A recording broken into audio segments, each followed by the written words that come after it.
बहुत बहुत स्वागत है आपका। मैं शैला। आज हम बात करेंगे द कश्मीर फाइल्स पर। विवेक अग्निहोत्री की ये फिल्म पिछले काफी समय से चर्चा में है।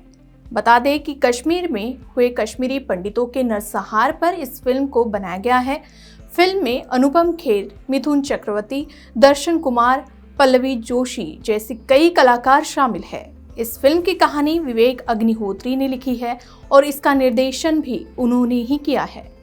द कश्मीर फाइल्स में 1990 में कश्मीर विद्रोह के दौरान कश्मीरी पंडितों पर हुए अत्याचार की कहानी बताई गई है। इस मूवी में अनुपम खेर को डिमेंशिया की शिकायत थी। डिमेंशिया पर गूगल पर सर्च करने से विस्तार से आपको जानकारी मिल जाएगी, पर हमारा विषय ये नहीं है, हम मुद्दे पर आएंगे ही। लेकिन हम डिमेंशन की बात करें तो आम भाषा में इसे इंसान की सोचने समझने की क्षमता कमज़ोर हो जाती है और एक बार दिमाग ने काम करना बंद कर दिया तो सांप्रदायिक माहौल बिगड़ने में देर नहीं लगती।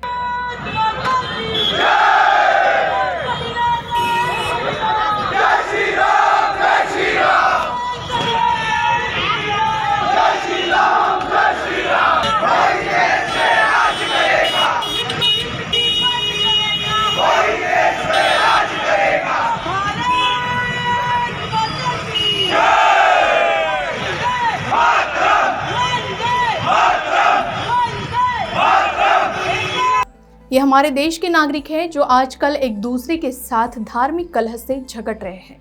चाहे जातीय भेदभाव हो, धार्मिक जगह हो, रंग या फिर अब पहनावा भी अब सांप्रदायिक माहौल बिगाड़ने का जरिया बना। ये भी हमने देखा, जैसे हिजाब।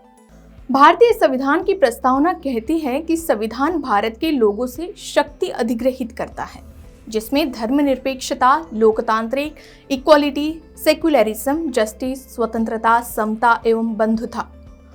ये कितने कठिन शब्द है। ऐसे और भी कई शब्दों का जिक्र देश के संविधान में है, लेकिन क्या इन शब्दों का जरा सा भी पालन हो रहा है? धार्मिक विवाद हुआ या बनाया गया, ये सब जानते हैं, पर समझना कोई नहीं चाहता।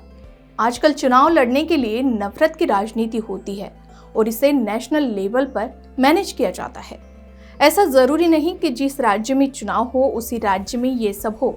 देश के किसी भी जगह किसी भी मुद्दे पर सांप्रदायिक हिंसा भड़काने की कोशिश होती रहती है। अगर ये हर बार और बार बार हो रहा है तो इसे केवल एक सहयोग या इत्तेफाक तो नहीं कहा जा सकता।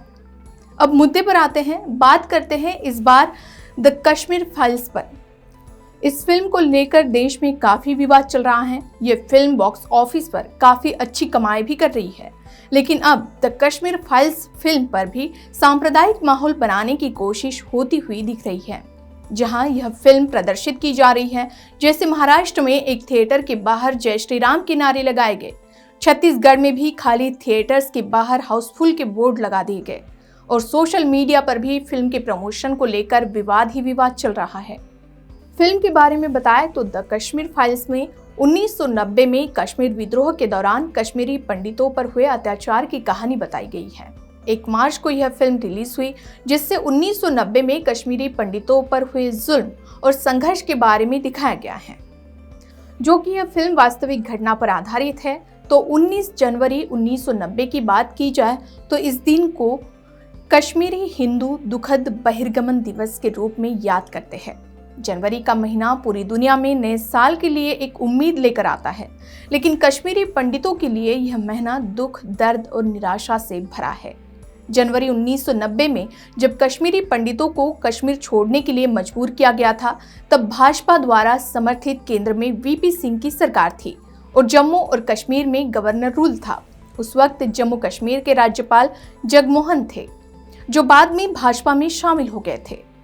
आज हम देखें तो कश्मीरी पंडितों पर फिर बहस तेज हो गई है, लेकिन सरकारों ने अब तक कश्मीरी पंडितों के लिए क्या किया है, ये एक सवाल ही है। 2 साल पहले कश्मीरी पंडितों पर एक फिल्म आई थी, नाम था शिकारा, जिसे विदु विनोद चोपड़ा ने बनाया था और जो राहुल पंडिता की किताब अवर मून हैज ब्लड क्लॉट्स पर आधारित थी। राहुल पंडिता खुद कश्मीरी पंडित है और इन्हें भी कश्मीर छोड़ने पर मजबूर होना पड़ा था। रिलीज से पहले राइट्स विंग ने इस फिल्म का खूब समर्थन किया था, लेकिन जैसे ही फिल्म रिलीज हुई, यही लोग इसका विरोध करने लगे और बाइकॉट शिकारा ट्रेंड करने लगा। क्योंकि फिल्म में सच्चाई तो दिखाई गई थी, लेकिन एक खास समुदाय विशेष के लिए नफरत नहीं दिखाई गई थी। अब रही बात द कश्मीर फाइल्स के प्रमोशन की, तो इस पर भी हैशटैग फिल्म प्रमोशन के लिए हथकंडे ट्रेंड कर रहा है, जिसे लेकर सोशल मीडिया पर भी घमासान मचा हुआ है। मतलब देखिए ना, जैसे हमने पहले भी कहा कि सांप्रदायिक हिंसा भड़काने के लिए इन छोटी छोटी बातों का किस तरह से उपयोग किया जाता है।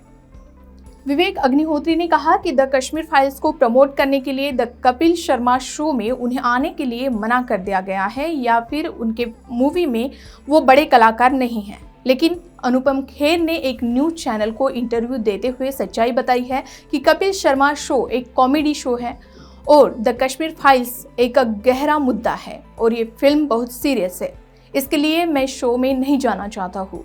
जिसके बाद अनुपम खेर का वीडियो शेयर करते हुए कपिल शर्मा ने ट्वीट कर उन्हें धन्यवाद दिया और कहा कि मेरे खिलाफ लगे सारे इल्जामों को गलत बताने के लिए शुक्रिया। इस फिल्म में दिखाए गए दृश्यों के संबंध में फैक्ट्स और फिल्मांकन की ईमानदारी पर भी सवाल उठे। स्क्वाड्रन लीडर रवि खन्ना से जुड़े दृश्यों को फर्जी बताते हुए उनकी पत्नी ने अदालत का रुख कर लिया है। बात राजनीति की करें तो बीजेपी पर हमेशा ही भारत को हिंदू राष्ट्र बनाने की कोशिशों के आरोप लगते रहे हैं। इस फिल्म में बहुत सारे सवाल अनुत्तरित भी हैं, जैसे कि ये कश्मीर से दिल्ली फोन किया तो जिसने नहीं उठाया वो किसकी सरकार थी। देश में कई समुदाय सदियों से अत्याचारों बलात्कारों के शिकार हुए हैं, उन पर फिल्में भी बनी हैं, लेकिन उन्हें किसी सरकार ने टैक्स फ्री करने की हिम्मत नहीं की, बल्कि शूद्र द राइजिंग जैसी फिल्मों को थिएटर भी बड़ी मुश्किल से मिले। SC ST OBC पर जब जातिगत अत्याचार हुए तब ये भी नहीं कहा गया कि ये अत्याचार हिंदुओं पर हुआ है, तब ये कहा गया कि ये दलितों पर अत्याचार हुए। तो क्या सिर्फ पंडित ही हिंदू की श्रेणी में आते हैं? 1990 के दशक में कश्मीर में जिस तरह से अल्पसंख्यकों के खिलाफ माहौल बना, तो उसे गलत तरीके से लिया गया और पलायन को प्रोत्साहित भी किया गया। उस समय अल्पसंख्यकों को टारगेट किया गया और अभी भी यही हाल है, और ये बढ़ती नफरतों की वजह से ही हुआ है, इसमें कोई दो राय नहीं है।